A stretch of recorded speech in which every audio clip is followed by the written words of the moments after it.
con peras y manzanas.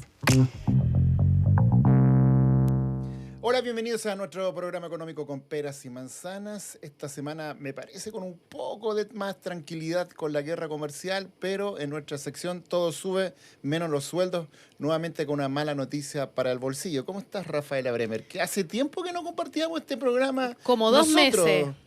Qué horrible. que estuve en la mañana y la verdad es que todo lo que ha pasado en materia económica ha sido impresionante. Todavía no sabemos qué va a pasar con Chile, con ese 10% arancel y ahora con malas noticias para una cuenta que es muy sensible para todos los chilenos y chilenas. Sí, pues estamos hablando de las tarifas de la luz que, como se ha anunciado, van a subir alrededor de 7% en julio. Esto no tiene nada que ver con el proceso de normalización que Eso vivimos ya en lo 3 etapas. ajustamos. Eso ya fue. Esto es por la ponderación de los precios de lo que cuesta generar la luz en este año. El alza del dólar, dicen los expertos, es una de las variantes o una de las variables.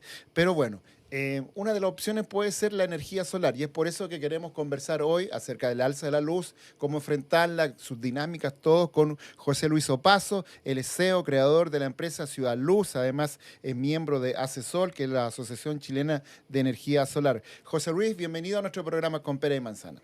Hola, José Luis. Hola Roberto y hola Rafael, encantados de poder conversar y estar aquí con ustedes hablando con peras y manzanas. Eso. Bueno, vamos a hablar de la energía solar como una alternativa en estos momentos en que la verdad los bolsillos de los chilenos desde el punto de vista de las cuentas de luz están sufriendo una barbaridad, como un 50% en promedio fue lo que subió la luz por ponernos al día con reajustes que nos hicieron durante 5 años y ahora viene una nueva alza. Básicamente, lo de julio sería principalmente por tipo de cambio, por el dólar, ¿no?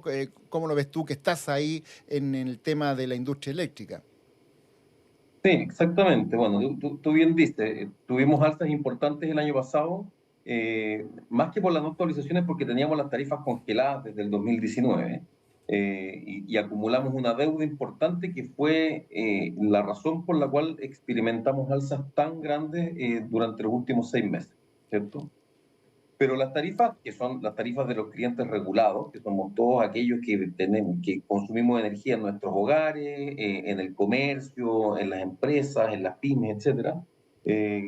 Como lo dice su nombre, somos clientes regulados y eso quiere decir que responden a una fijación de precios porque hay contratos entre las generadoras, distribuidoras y es un monopolio. Entonces las tarifas hay que regularlas, ¿cierto?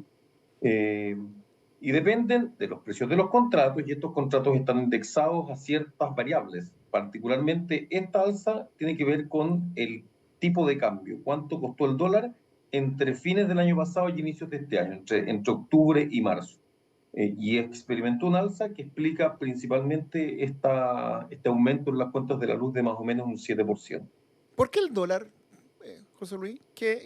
Porque las generadoras, algunas usan petróleo, carbón que se compra afuera. ¿Cuál es la explicación del factor Exacto. dólar? Sí, porque en general los contratos de energía eléctrica son contratos que están en dólares y hay un montón de insumos que se compran en dólares, ¿cierto? Cuando tú tienes que echar a andar una central térmica y hay que poner carbón, gas o petróleo, eh, tiene que ver con el costo del combustible que está en dólares. Cuando tú ejecutas proyectos de energía renovable, el suministro de equipos, porque no hay muchos costos de operación, pero es en dólares principalmente. Y en general los contratos de energía son contratos que son en dólares, se paga una cantidad de dólares por el megawatt hora que se produce en esa central. Entonces cada 6 meses se va calculando cómo se traduce eso a pesos que van a la cuenta de todos los usuarios. José Luis, tenemos esta proyección de un alza nacional de 7,3% en el segundo semestre y quería preguntarte cómo eso se podría combinar con la fecha, considerando que es una fecha en donde se ajusta la tarifa también para invierno. Entonces, ¿ese 7% podría ser aún más grande considerando ese ajuste o esta cifra ya debería incluir ese factor estacional? No, las tarifas se reajustan cada 6 meses. El límite de invierno fue eliminado hace un poco más de un año, entonces no debería tener Perfecto. ese impacto adicional a nivel de usuarios residenciales. ¿Sí? Lo que sí está por verse todavía es cuánto impacta el reajuste por el valor agregado de distribución, por el costo de la infraestructura, que también debiese tener un peso en la tarifa que se va a cobrar a partir de mediados de año. ¿Hay alguna forma de poder em, evitar que la luz siga subiendo de esta manera? Yo sé que el alza anterior, las tres alzas que nosotros reporteamos en los medios de comunicación y que sufrimos también, tienen que ver con que no estamos poniendo al día. Tú lo dices, 5 años las tarifas congeladas. Ya, ok. Pero ahora, bueno, se termina todo eso y nuevamente un alza. Eh, ¿Qué falta? ¿Más inversión? ¿Que terminen los contratos antiguos y entren contratos nuevos? ¿Que tengan luz más barata? ¿Por qué ha subido tanto la luz en Chile? En general, la luz en Chile tiene un costo, el precio de la electricidad, podríamos decir que se traduce en las cuentas que pagamos los usuarios, está más o menos en la media mundial, ¿ya? La energía eléctrica cuesta más o menos lo mismo. Depende mucho del tipo de fuente de energía con la cual se produce la electricidad.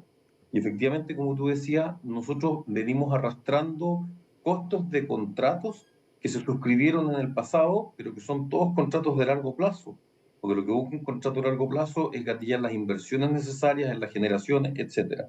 Y efectivamente, cuando vayan terminándose los contratos antiguos y más caros, y que aparte son más contaminantes, porque están basados en combustibles fósiles, debiésemos estar experimentando disminuciones graduales en la cuenta de la luz hacia el futuro, ¿sí? Eh, Efectivamente, es algo que esperábamos que pasara antes y que no ha pasado. También vivimos una situación económica a nivel global donde ha habido un alza en el valor del tipo de cambio, particularmente el dólar, han habido alza en el precio de los commodities, del gas, etcétera, que han impactado en las cuentas de la luz, no solo aquí en Chile, sino que en todos lados. Con la penetración de energías renovables se logra tener contratos que son más baratos, ¿ya? Pero sí hay que decir que estamos en un proceso de transformación que es bien estructural, que es la transición energética hacia un mundo sin carbón. Y eso requiere una visión distinta de que requerimos otras infraestructuras también. Necesitamos más transmisión, necesitamos redes que son más robustas, que son más resilientes, y todo eso llega también a las cuentas de los usuarios. Entonces, hay que hacer un balance, hay como un trade-off también, ¿cierto? Entre cuán robusto queremos que sea el sistema y cuánto es lo que estamos dispuestos a pagar. En, Pero como bien decíamos, debiese haber una tendencia a que las cuentas estén estabilizadas o que vayan bajando hacia el futuro. Sobre eso mismo que tú estás diciendo, este impulso que tiene el mundo, diría yo, no solo Chile, hacia energías más limpias, ¿cómo está preparado el país? Porque uno a simple vista pensaría que Chile no tiene la capacidad, y acá quizás estoy hablando de ignorancia, pero que Chile no tiene la capacidad para tener este sistema de paneles solares a nivel nacional. ¿Cómo ves tú esta infraestructura y cómo se podría llegar, quizás no a una totalidad, pero sí a empezar a avanzar a energías más limpias? Nosotros en Chile somos reconocidos a nivel global por el proceso de incorporación de energías renovables, de energías limpias, ¿ya? Durante los primeros meses de este año, más del 40, como entre el 44 y 45% de la energía eléctrica que se ha generado ha sido en base a fuentes renovables variables, el sol, el viento. Si uno suma eso a la hidroelectricidad, es más o menos 2/3 de la electricidad que se produce es en base a energías limpias. Es un ejemplo para el mundo. Pero lo que hay que decir también es que en general la energía limpia está instalada en grandes centrales y hay una tendencia en el mundo a que también la energía limpia puede estar en manos de los propios ciudadanos. A eso apuntaba mi Estar, pregunta, más bien, más que en las empresas que uno sí puede ver esta generación de energías limpias, más bien en el hogar, porque acá en este programa hablamos mucho del bolsillo de los chilenos. Entonces, ¿cómo podríamos adaptar este sistema a los hogares? Como una mira, política de Estado, estoy pensando. pensando que esto es con peras y manzanas, a mí me gusta decirlo también de manera bien simple y clara. En promedio en el mundo, de cada 10 paneles solares que se instalan, 4 están detrás del medidor, están en las manos de los usuarios. Hay algunos países que son mucho más avanzados en esto, por ejemplo Australia, en Estados Unidos, particularmente en California, en Alemania. De cada 10 paneles que se instalan, 6 están en manos de los usuarios. En Chile, de cada 10 paneles, 0,25 está en manos de los Ah. usuarios. O sea, no hemos avanzado en ese modelo, en esa otra mitad de la transición energética que nos permite llevarla a la mano del consumidor final. O, ¿Sí? o Si bien, sea, José Luis, si te sigo bien, hemos tenido una revolución en energía solar, pero desde el punto de vista como energía solar industrial, estos grandes parques de energía solar, en algún momento revistas internacionales hablaron de un poco de la meca de la energía solar a Chile, de la Arabia Saudita de la energía exacto, solar. como ¿Ah? Eh, titular del Washington Post. ¿No es cierto? Exactamente. O sea, y me parece súper bien, pero falta quizás eh, lo que dice Rafaela, y ahí ustedes juegan un rol importante, de que pudiera haber una facilidad para que yo ponga un tablero de energía. Si tengo una casa, vivo en la Florida, vivo en Talca, pongo un tablero y no solo pueda generar energía para mí, sino que también para inyectar al sistema. Yo me acuerdo que eso se propuso, pero yo no sé si está funcionando. Si yo pongo un tablero de energía solar y me sobra energía, ¿la puedo vender al sistema? ¿Se puede hacer ahora eso? Sí, eso funciona en Chile hace más de 10 años. Ya. El avance, o sea, hay avance, hay más de 300 megawatts de proyectos de energía solar instalados a nivel de consumo en las casas de familias y también en la industria, pero de pequeña escala, ¿ya? En pymes, en empresas productivas, en la agricultura principalmente, en las viñas, en los campos productivos de la agricultura en Chile. Efectivamente se ha avanzado, pero los 300 megas comparado con más de 11.000 que tenemos en gran escala, es muy poco todavía, ¿ya? Hace un par de años, o un año atrás, la Universidad de Ibáñez hizo un estudio para poder estimar cuántos paneles solares caben en el sistema de distribución. Eh, y los resultados son sorprendentes porque lo hicieron junto a CESOL, la gremial de energía solar, porque el cálculo que ellos hicieron dice que existe un potencial para instalar 6.000 megawatts. Yo te dije que a gran escala tenemos 11.000, ¿sí? Actualmente tenemos solo 300 megas instalados, o sea, 6.000 megawatts, sin hacer ningún cambio a nivel de distribución. O sea, están los transformadores, las líneas eléctricas adaptados para recibir eso. O sea, No está la generan ningún mesa problema. servida.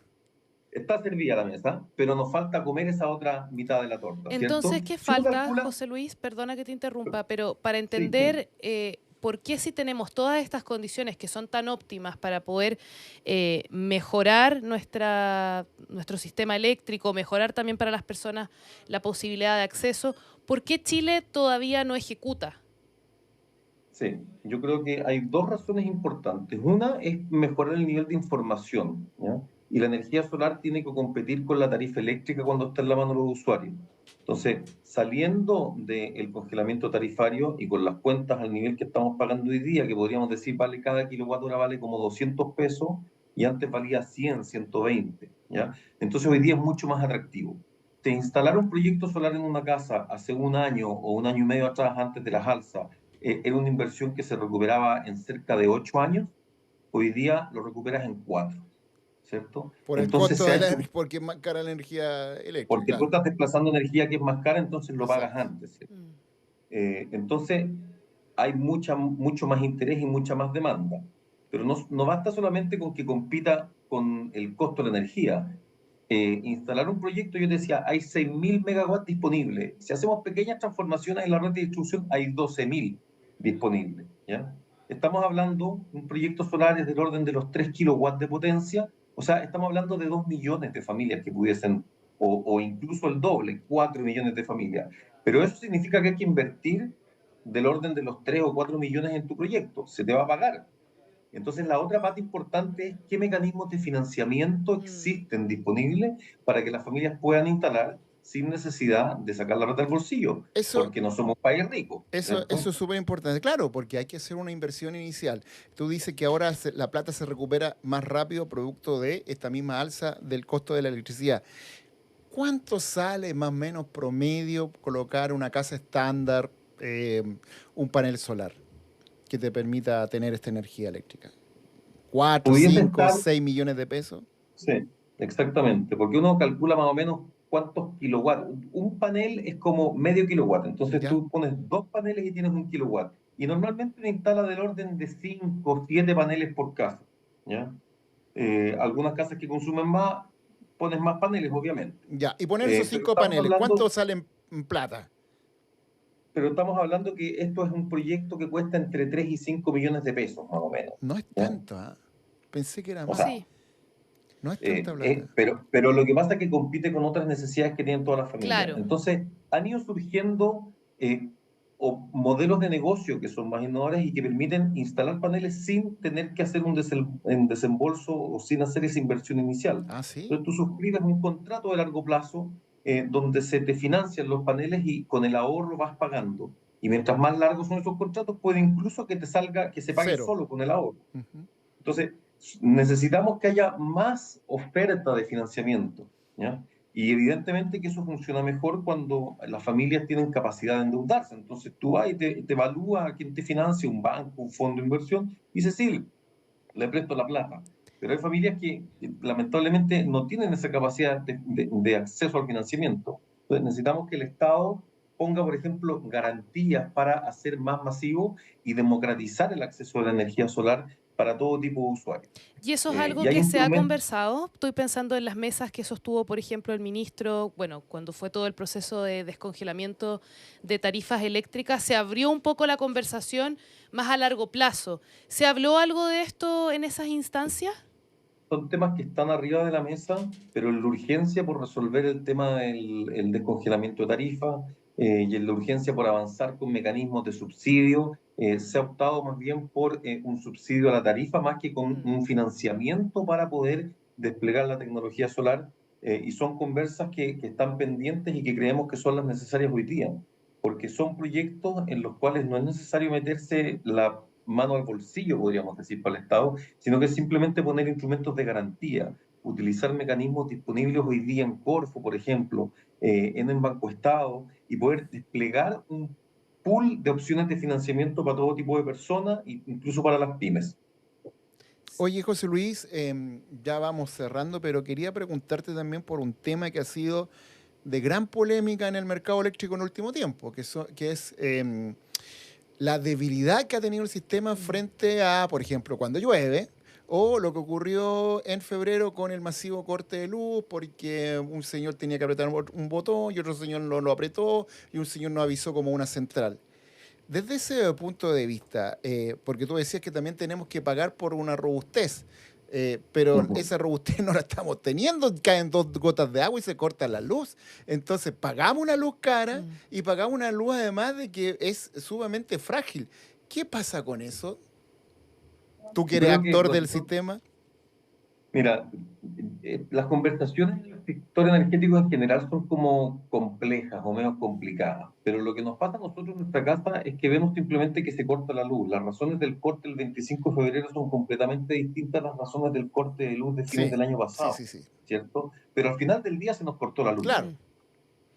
Yo creo que hoy día lo más importante es avanzar en una reforma a la distribución eléctrica que permita mejorar la calidad del servicio, que permita desacoplar, despegar la comercialización de energía, la venta de energía con la operación de las redes eléctricas y que permita un despliegue de recursos energéticos distribuidos como paneles solares, como la electromovilidad y como un montón de nuevas tecnologías que pueden tener ofertas de competencia en el mercado, ¿ya?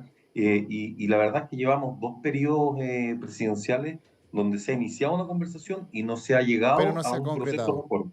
Sí. Entonces yo creo que es la gran tarea pendiente, poder abordar los desafíos a escala de distribución, que es donde finalmente nos llega esta transición energética a las propias familias, a los propios usuarios, y una cosa que está en el centro de eso es un proceso de difusión y masiva de recursos energéticos distribuidos y particularmente de la energía solar distribuida. Bueno, me quedo con lo que tú dices, además de que de aquí en más debiera empezar en los años que vienen a aflojar el tema de los precios desde el punto de vista de que se van a terminar los contratos caros, van a entrar contratos con energías nuevas, renovables, más baratas, y habrá que ver también ese tema de la robustez y esa reforma eléctrica que planteas tú. Bien interesante la conversación, distinta, un tema interesante, la energía solar es un tema bien Sí, de todas maneras, es entretenido. del futuro, digamos. Es del futuro y es hacia donde hay que ir. José Luis Opazo, CEO, creador de Ciudad Luz, es una empresa pionera en el desarrollo del mercado de generación solar, distribución en Chile y Latinoamérica, además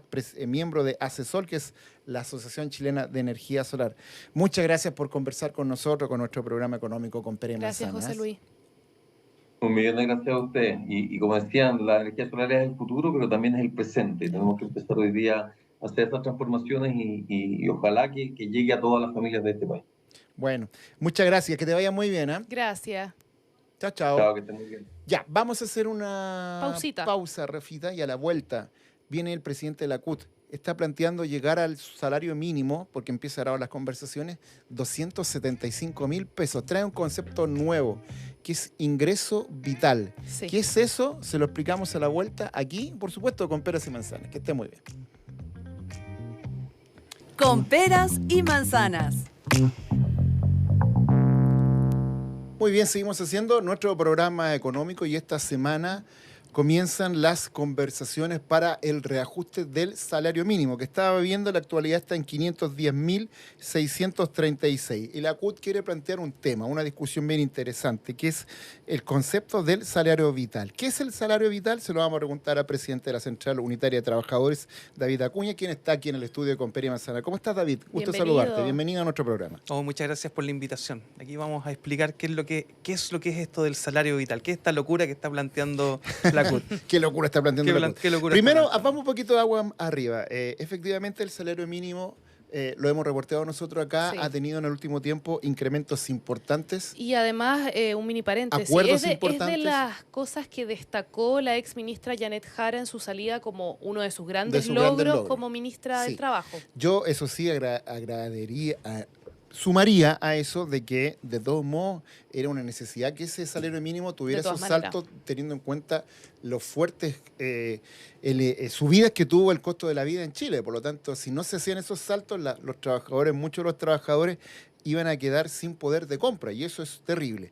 Primero, básicamente la gente que gana el salario mínimo, David, más o menos 800, 900 mil personas en Chile.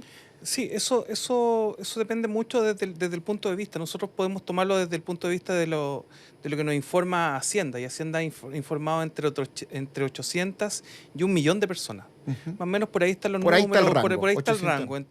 Entre 800 y 1 millón de personas a quienes afecta el Igual salario es mínimo. harta gente, y yo me atrevería a decir que es mucha la gente que está un poquitito más Sí. arriba del salario mínimo. Claro, porque mira, si tú vas colocando este tema del salario, el salario es como bien dinámico y dentro de nuestro país te puedo dar, yo sé que a ustedes les gustan harto los datos, así que les puedo dar algunos datos.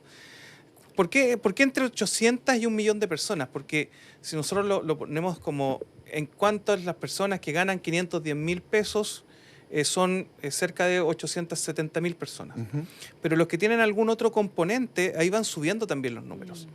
Los números del seguro de cesantía hablan que la moda en el seguro de cesantía, que es la moda del número que más se repite, son 638.000 pesos.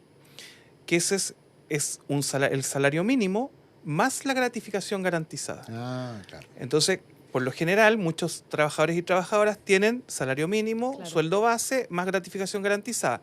¿Cuántos trabajadores son estos? Cerca de, o lo que hablan los números del seguro, 241.000 trabajadores. Más o menos. Un poquito más de 241.000 trabajadores. Pero si vamos viendo también estas mismas cifras del seguro de cesantía, yo lo sé porque soy parte de la comisión de usuarios del seguro de cesantía. Entonces son números que a nosotros nos han presentado.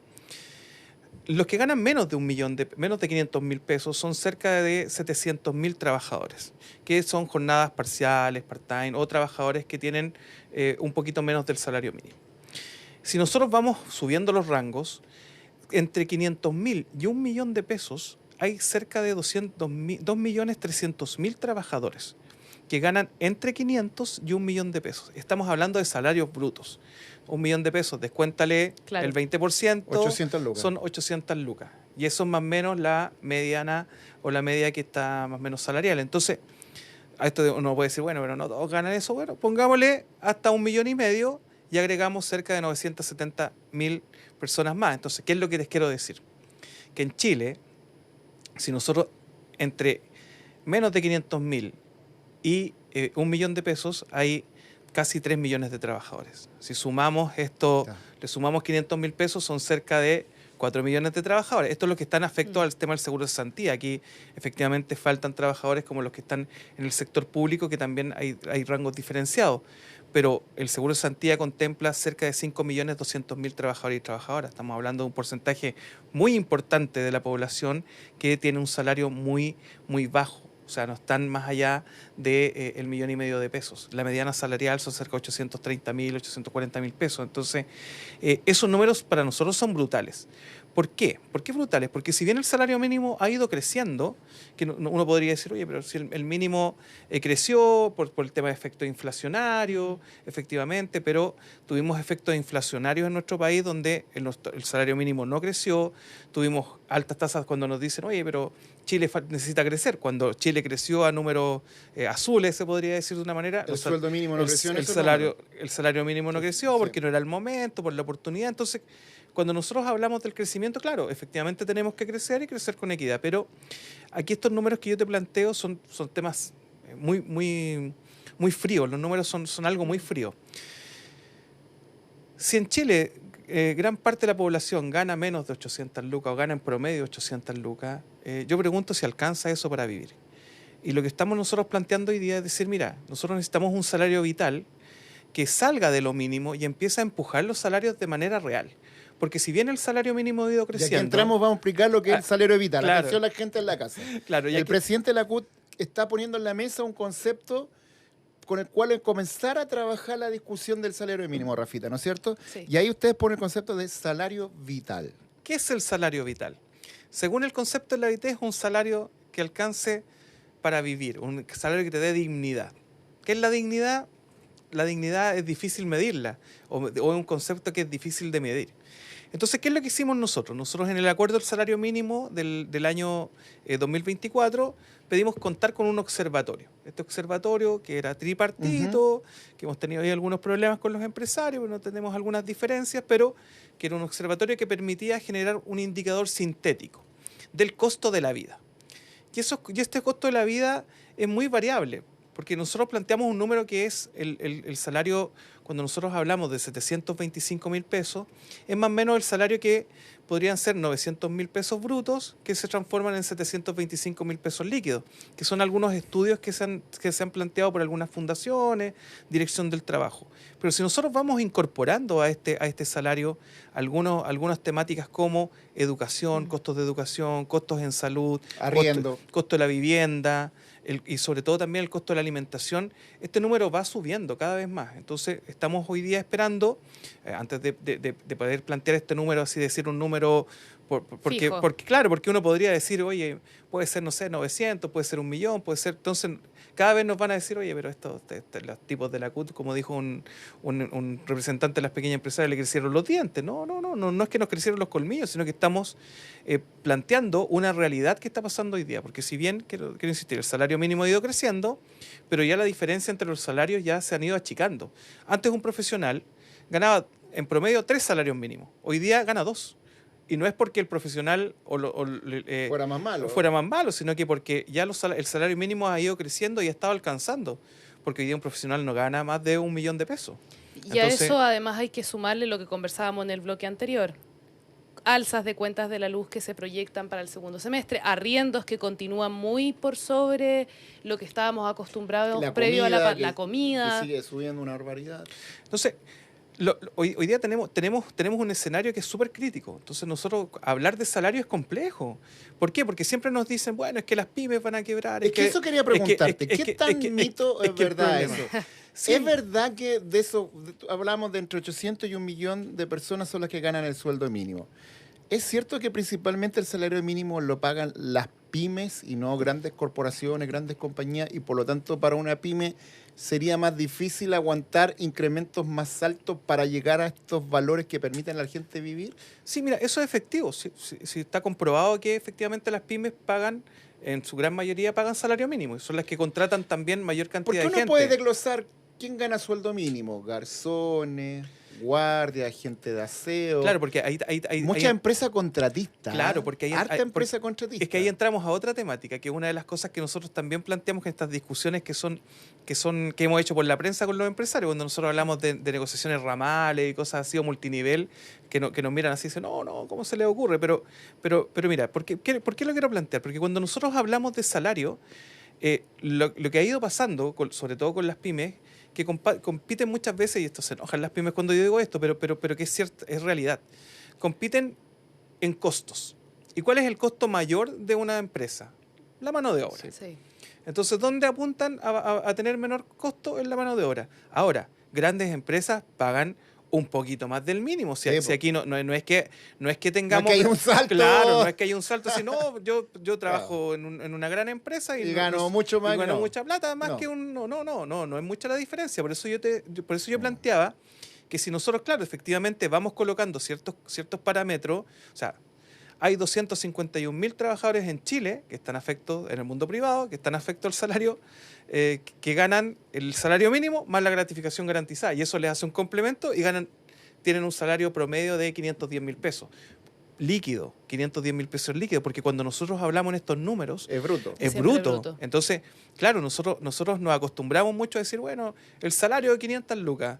Sí, Es pero son bruto. 500 lucas brutas, porque si ahí empezáis a hacer los descuentos y el costo de la vida no ha aflojado. Mira, yo siempre pongo este ejemplo del aceite. Digo, antes de pandemia, el aceite valía 890 lucas, o sea, 890 pesos, perdón, no lucas. 890 pesos el más barato en el supermercado. El más económico, 890 pesos, que antes era un litro, ahora ya va como en 800 ml.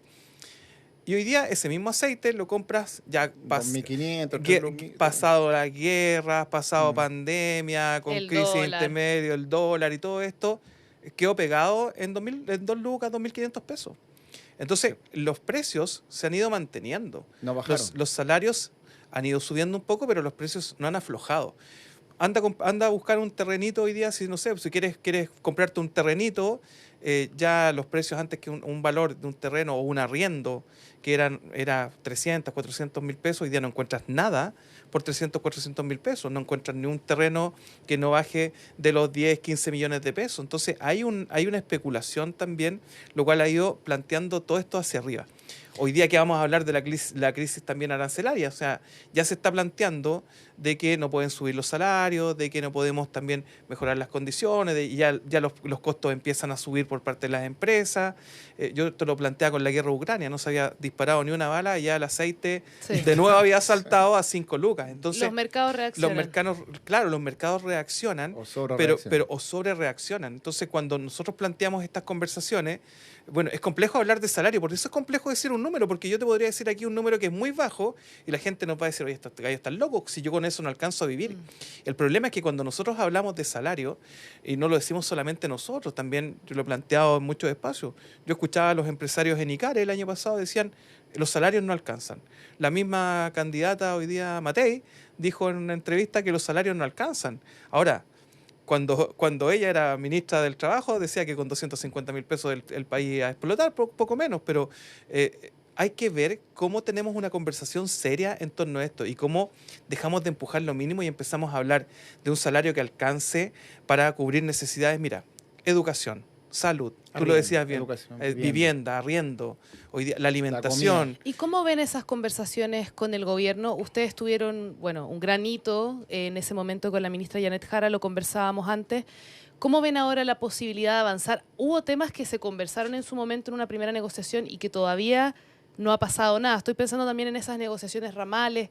¿Cómo ven poder llegar a un acuerdo con el gobierno de cara al jueves, digamos, que recién comienzan estas conversaciones? Es que el jueves recién vamos a tener la primera reunión, más que negociación, la primera reunión donde vamos a ver qué es lo que se cumplió, qué es lo que no se cumplió. Nosotros hemos hecho manifestaciones recientemente, el 3 de abril tuvimos un gran paro nacional donde en las calles de todo Chile demostramos que efectivamente habían compromisos que estaban incumplidos. Esto, la negociación ramal es uno de los compromisos Sí. que el gobierno no ha cumplido, pero no solamente eso, sino que también 40 horas en el Estado. O sea, ya vamos a tener 2 años de la implementación de una ley que en el Estado todavía no tenemos ni señas. Entonces, la entonces ministra Jara dijo eso iba a ser luego, ya van 2 años. claro, sí. luego, entonces, claro, proyecto de negociación ramal, la ministra nos mostró un proyecto, nosotros valoramos, pero es la visión del ministerio, falta todavía la visión de Hacienda y que esto sea un proyecto también de Estado. Entonces, estamos en esas conversaciones, se lo planteamos hoy día al ministro Bocardo. Hoy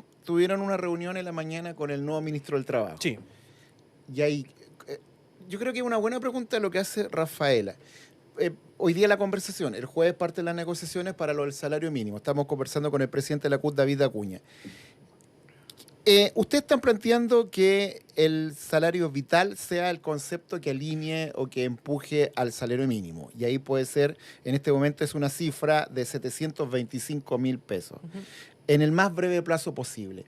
El salario mínimo se tiene que reajustar para empezar a funcionar a partir de mayo. ¿Con qué número ustedes podrían comenzar a trabajar sobre la mesa, teniendo en cuenta que estamos en los 510.000 pesos? Sí, mira, cualquier número, ¿qué es lo que nosotros planteamos? Cuando nosotros planteamos esto no lo planteamos como una mirada a corto plazo. Esto es una mirada a mediano y a largo plazo. Así como en su momento se plantearon el salario mínimo a 500.000 pesos. De llegar a 500.000 claro, pesos. de hecho quiero plantear un tema, porque claro, cuando hablamos de que el logro de que tuvimos los 500.000 pesos, esto era un proyecto, estaba en el programa de gobierno del presidente Boric, pero Sí, estaba pues. al término de su gobierno. Sí, pues, y se Estaba- adelantó. Estaba al término y se adelantó movilizaciones también mediante, o sea, también ahí esto nada es fácil para los trabajadores y esto se hace con diálogo, mucho diálogo, pero también con movilización. Entonces esto no es que haya sido, no sé, mérito, hay mucho mérito también aquí de la ministra Jara en su momento, de la ex ministra Jara, del ministro Marcel, pero también hay un mérito por parte de los trabajadores que fuimos los que también empujamos De estas presionar. temáticas. Claro, de presionar, porque esto no es antojadizo, no es que el presidente dijo hoy sería bueno tener un salario de 500.000 pesos, son temas que nosotros fuimos también... Que se vienen arrastrando durante años. Y que fuimos instalando también en los programas de gobierno, porque nosotros también creemos en un sindicalismo que es sociopolítico y eso nos implica a también ir incidiendo en las políticas públicas. Y nosotros, ¿por qué te digo esto? Porque nosotros queremos que el salario sea una política pública, que esto se vaya transformando. Hay medidas que han sido súper buenas. El salario mínimo era de 500.000 pesos y un gatillo de IPC en enero nos permitió subir a 10.000 pesos. O sea, esto quiere decir que esto fue una buena política porque nos permitió tener un incremento y recuperar la pérdida del poder adquisitivo de esos 510.000 pesos. Entonces, mecanismos que nos permitan ir creciendo van a ser buenos. Ahora, la discusión es una discusión a mediano plazo, no es una discusión que nosotros digamos, mira, mañana queremos 725 y si no nos dan mañana vamos a hacer una huelga, claro, una protesta. No, es una perspectiva de ir instalando este tema del salario y no solamente lo mínimo, sino que ir hablando de lo vital, de lo necesario, de que un profesional hoy día tenga efectivamente un reconocimiento, no solamente de golpecito en la espalda, sino que tenga un reconocimiento monetario y el costo de la vida, quiero insistir en esto, también vaya adecuándose. Nosotros tenemos salarios de tercer mundo, pero valores de precio de primer mundo. O sea, si tú te tomas un café en Madrid, en su plaza central, te sale 5 lucas, anda a tomarte un café en la plaza de Armas, te sale 7. Entonces, efectivamente, pero el salario mínimo en Madrid son 1.200, 1.100 y algo 1.100 euros, sí. 1.100 euros y acá son 510.000 pesos, o sea, son 510 euros, básicamente. Entonces, esa es la conversación que nosotros estamos planteando. Y esto también, pues yo te decía el tema de las pymes, esto también nosotros lo hemos planteado en su momento con subsidios, pero tenemos que ver cómo también hoy día las pymes tienen mejor acceso a créditos, cómo hoy día las pymes de Y verdad... con gradualidad también, me claro, imagino. y cómo las pymes también Y tienen hubo un subsidio, desarrollo. Hubo subsidio Sí, en algún momento. sí. Hubo subsidio, pero ¿sabes El lo que Estado ponía una parte cuando hubo que hacer incrementos fuertes producto de la inflación y otras cosas.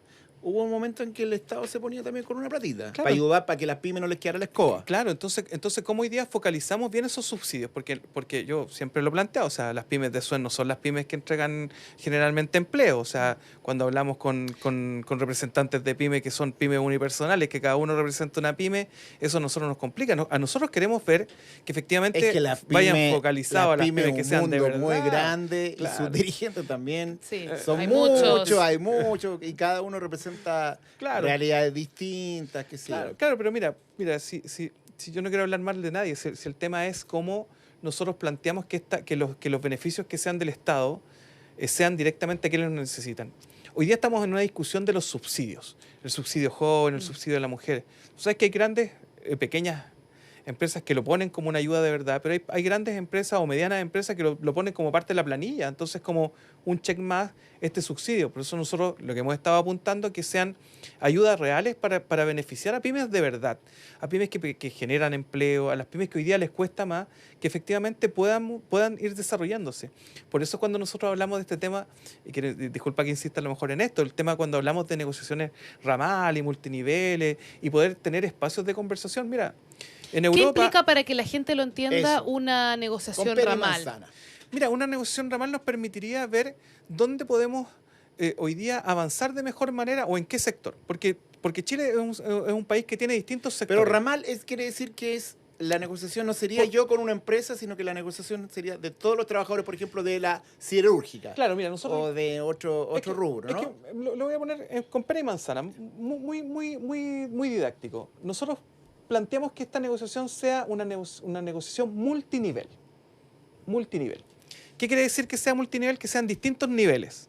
Y hemos planteado 3 niveles. Un nivel nacional, un nivel intermedio, que puede ser por sector, y un nivel de empresa. Entonces, hoy día en Chile hay negociación de empresa. Sí hay negociación de empresa, sí existe. Nosotros como CUT no queremos ir a negociar en las empresas por los sindicatos, no, queremos que se siga manteniendo eso. Lo que sí buscamos es que por sector hayan pisos de negociación, que existan hoy día salarios que permitan hoy día ir bajando esas brechas y esas diferencias. Nosotros Podría ser, podríamos por decir, ejemplo, nosotros que somos periodistas, que haya periodistas de televisión, que haya una línea de los periodistas de televisión, una línea de los periodistas de diario. claro, nosotros podríamos decir, o sea, se podría negociar, decir, mira, ¿cuáles son los parámetros el periodista de televisión? Porque uno podría decir, oye, el chico que viene entrando no es lo mismo que el periodista que ya tiene más experiencia. Entonces uno podría tener mediciones, podrías ir viendo cuáles son los requerimientos. Hay que ver los años que lleva, la experiencia. Entonces la experiencia, expertise. porque no lo vamos a hacer a lo Carol Dance, pues, o sea, no vamos a trabajar gratis. Pues, Por la experiencia. No les vamos a pagar con experiencia, pero efectivamente tienen que haber rangos que te permitan también ir generando estándares. Y o parámetros pisos. también, Y parámetros creo que eso hace falta. Claro, porque cuando también, mira, nosotros estamos hablando de salario. El salario es complejo hablar, es complejo. Si todos no se ponen rojos cuando hablamos de salario. Ya, pero hablemos de capacitación, hablemos de formación, hablemos de salud y seguridad en el trabajo. Hablamos de temáticas que sean más transversales. Vamos conversando. Obviamente queremos hablar de salario. Jornadas laborales. Y es lo ideal. Claro, porque mira, cuando nosotros decimos 40 horas y sacamos una bandera 40 horas, el problema es que la implementación de 40 horas hoy día en los puertos está a medio morir saltando. Cuando hablamos de la minería también hay complicaciones. Entonces, los camioneros tienen complicaciones. En los medios hay complicaciones. Entonces claro, lo que nos pasa es que nosotros decimos, bueno, esta ley es transversal, pero no la conversamos y nos vemos de manera focal. Porque yo te podría decir, oye, es lo mismo. Chile es un país que, lo he dicho en otras formas, o sea, nosotros picamos piedra, que es el tema de la minería, vamos a hacerlo un poco caricatura, cortamos fruta y sacamos pescado, que son los 3 grandes... Y llevamos en esa años. Claro, y cortamos árboles también para agregarlo. Y llevamos años en eso, ¿no? No tenemos un modelo de desarrollo, ya. Eso puede ser otra temática. Teníamos una siderúrgica, la cerramos, ¿por qué? Porque compramos el acero en China, que es más barato, ya. Y nos hemos abierto mucho a la competencia, pero ¿cómo nosotros enfrentamos hoy día los cambios? Y los cambios globales.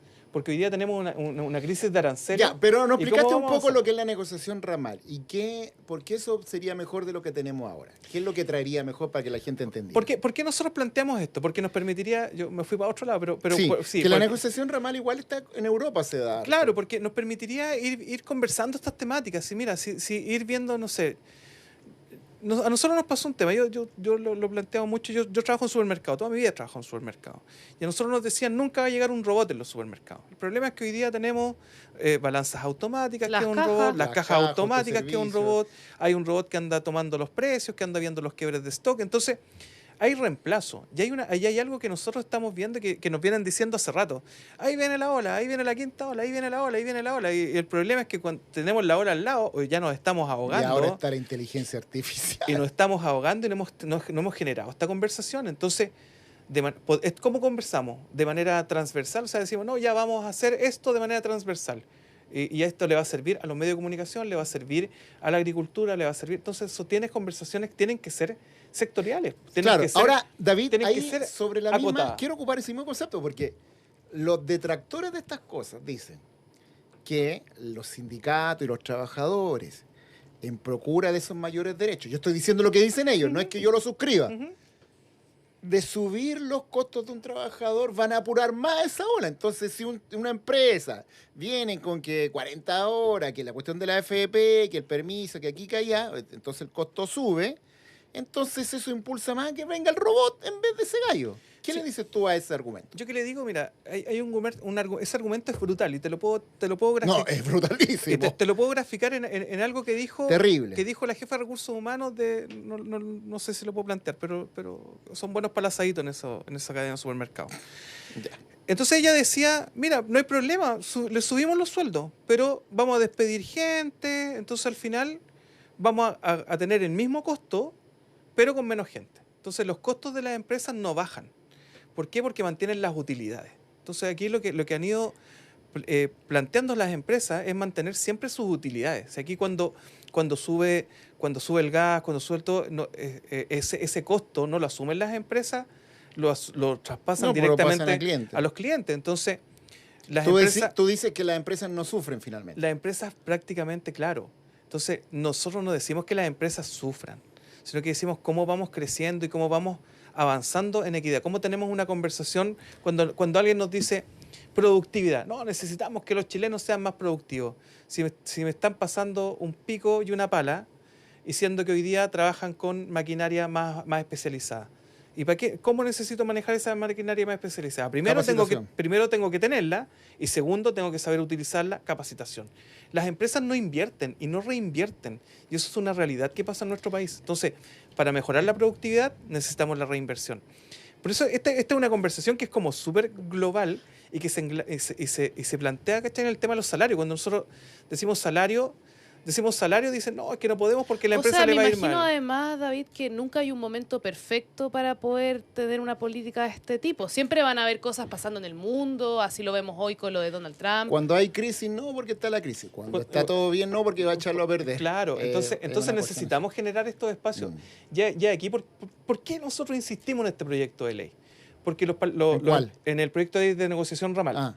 Porque los empresarios no se sumaron a la conversación. Entonces, los empresarios le tienen mucho miedo. Claro, pero ¿sabes cuál es la diferencia? Miedo. ¿No? Que ellos se juntan y ven las temáticas de manera sectorial. Tú dices que ellos tienen una conversación ramal. Claro, las conversaciones de ellos son ramales y sectoriales. Se nos pasó volando la hora, pero muy interesante la conversación. Abarcamos, creo, más cosas, más temas que... más que salario. Quería preguntártelo del Viernes Santo, pero se nos acabó el tiempo. Dame 10 segundos. ¿Qué te pareció lo de finalmente no hay feriado renunciable? No, finalmente no hay feriado renunciable y nos parece lamentable. Lamentable porque esto podría haber avanzado en el Parlamento republicanos. Pero el gobierno no lo apoyó. No lo apoyó ni el gobierno, ni tampoco los parlamentarios. Claro. Los republicanos, libertarios y Evópolis no dieron para que esto se discutiera. A lo mejor... Si el tema es que discutamos las temáticas, pero hay un tema peor todavía, que hoy día lo que dice el dictamen de la Dirección del Trabajo que es un derecho individual, se plantea como un derecho individual y ese derecho individual lo que van a hacer las empresas que lo plantearon derechamente es salir a comprar ese derecho.